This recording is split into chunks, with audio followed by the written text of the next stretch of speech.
What would you do if you received $1,000 every month? Would you travel more? Would you take time off to study? Or would you just keep going with your normal life? Well, perhaps you don't have to imagine it. I'm sure many of you have heard about a political proposal that seems to be gaining more and more supporters. The Universal Basic Income, UBI. We're talking about a proposal where all citizens, by a mere fact of their existence, would receive a sufficient amount of money every month to be able to cover their basic needs. This income would be a right, like the right that everyone in many European countries has access to public healthcare or go to school. And when I say everyone, I mean everyone, both rich and poor, would receive it. What's more, as the universal basic income would be a right, then no one would be required to look for a job or study or do anything. Let's just say if a person wanted to dedicate his life to surfing in Malibu, then go ahead. He would be paid regardless. And pay attention here, because we didn't come up with the example of the Malibu surfers. It's one of the most famous examples among basic income advocates. That is, they advocate that it could happen. And so I know what many of you are thinking. Another letter from left-wing politicians to Santa, right? Well, let me tell you two things. The first is that there are actually people who argue for universal basic income with sound economic arguments. And the second is that this is not just a proposal from Bolshevik socialists, quite the contrary.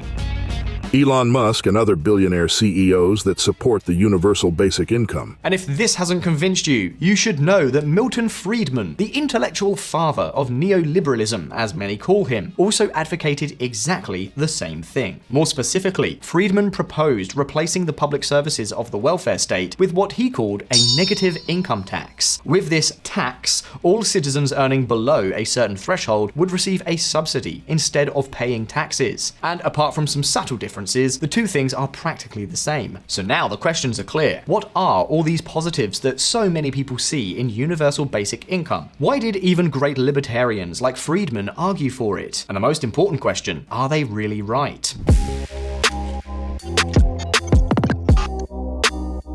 Universal basic income has one advantage over other public assistance programs: the lack of bureaucracy. And if we're talking about bureaucracy, we have to talk about Southern European countries. For example, in Spain, there is a public aid program for people with few resources called minimum living income. Well, 40% of the people who qualify for it do not get a single euro. The reason? Many don't even know they're entitled to the money. Others simply don't know how to go through all the necessary red tape. Not to mention that the state needs to hire thousands of civil servants to review, process, and evaluate the applicant's documentation, which in turn slows down the process so much that for many people it becomes impractical. The result is that it is precisely the poorest people, those most in need of assistance, who tend to be left behind. And if you don't believe me, think about homeless people living on the street. They don't have a fixed address, but in order to receive this assistance, they need to have an official address to do the paperwork. Conclusion, many are left on the street with no money. Well, universal basic income would solve this in one fell swoop. Since everyone receives a check, no one has to go through the paperwork to ask for it. They simply collect it, and the administrative costs are almost nil. What's more, many people argue that cash grants are more useful than public services, basically because people tend to know better than anyone else what is more worthwhile for them to spend their money on.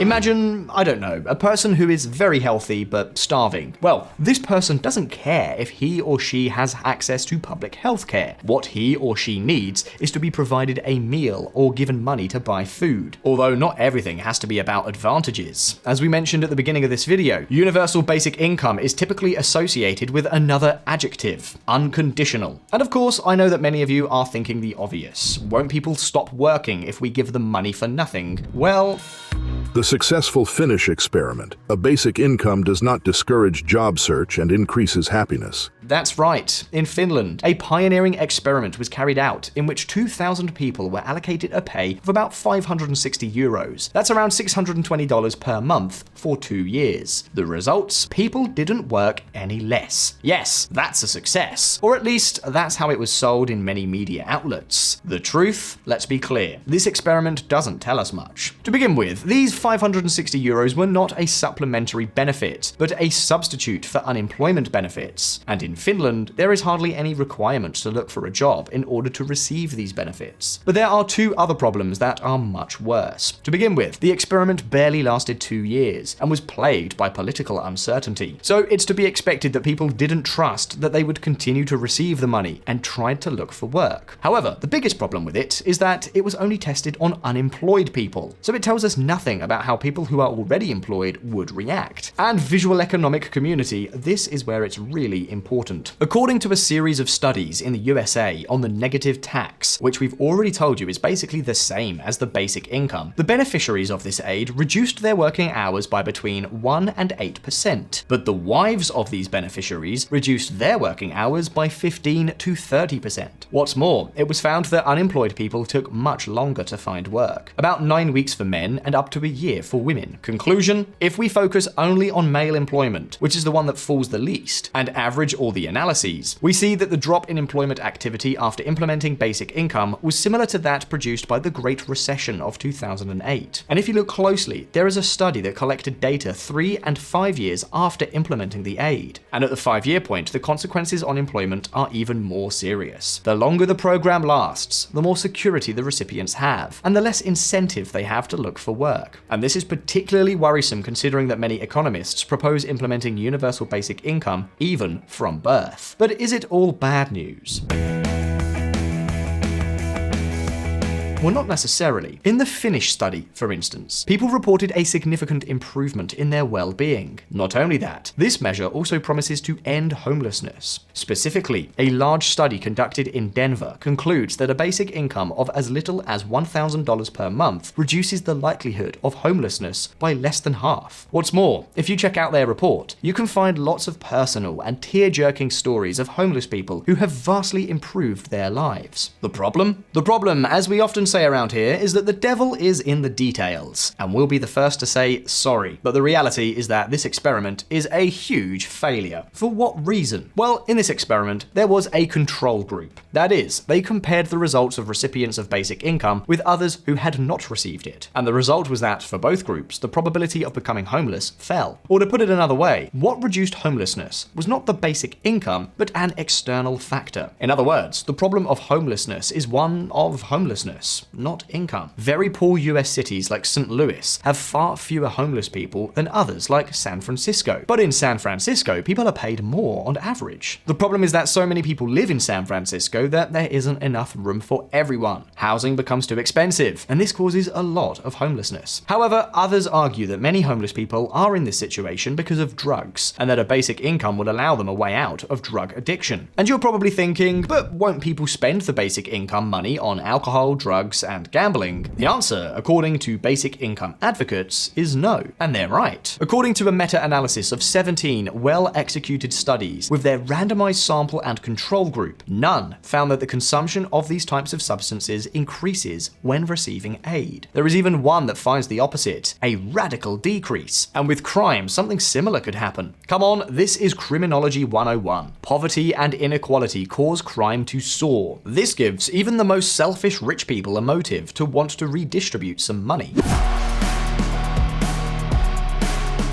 To put it bluntly, it's preferable to give a little money than to give nothing and have your entire wallet stolen and get stabbed in the process. Unfortunately, the few studies that exist on the subject are either not very well done or analyze public programs that are too different. And in the absence of evidence, what is our opinion? Well, it's hard to say, but we think that no, a universal basic income would not reduce crime. And why do we think that? The reason is that, surprising as it may seem, the relationship between poverty, inequality, and crime is not as clear-cut as it might seem. For example, a study in Sweden found that poorer people committed up to 7 times more crimes, but when correcting for family circumstances, the figure dropped to 1. And there is another experiment that is more similar to the case we're dealing with, and the key is lotteries. If you think about it, a lottery is quite similar to an experiment of giving a basic income, but only to one set of people, while the rest is a control group. So do poor people who win the lottery commit fewer crimes? The answer is a resounding no. They continue to commit the same crime times as before, which are more than the general population. And we're talking about lottery wins of between 80 and 100,000 euros. In short, universal and unconditional basic income does reduce the amount of work, and with it, of course, the wealth of society. This reduction varies greatly depending on the study, but we could say that, on average, income is reduced by between a quarter and a sixth of the amount of the benefit. However, there is another thing to take into account. This reduction in working time is greater in people with children, basically because they go from doing a salaried job to another job, in which nobody is going to pay you, but someone has to do it. Of course, not all benefits are economic. What about, for example, mental health? Both the Finland and Denver experiments report a very significant improvement in mental well-being. But of course, neither of these analyses had a methodology specifically designed to answer this question. And there you have it, Visualeconomik viewers. Up until this point was all we could tell you about basic income until just a few weeks ago. But a new study has revolutionized the subject. And today, we can say with more confidence than ever that universal basic income is actually a danger.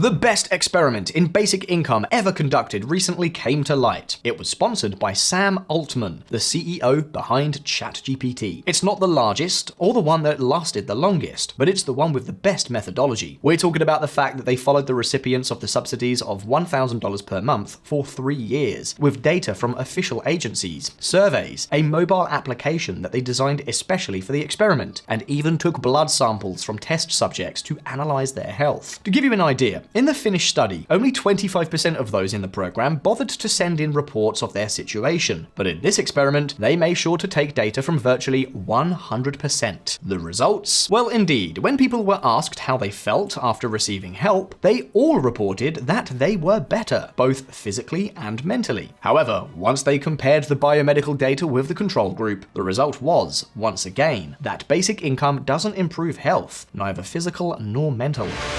The results from this experiment suggest that directly reducing poverty via cash transfers was not effective at improving health outcomes. Incidentally, these results are replicated in another scientific article in which the authors studied what happens to the health of people who are forgiven a medical debt. But this experiment not only focused on health, it also collected a lot of data on work activity. People who received the money sought less employment and worked fewer hours, with a larger effect at the end of the 3-year experiment. As a result, households lost between $2,500 and $4,100 per year. And what did they spend their time away from work on?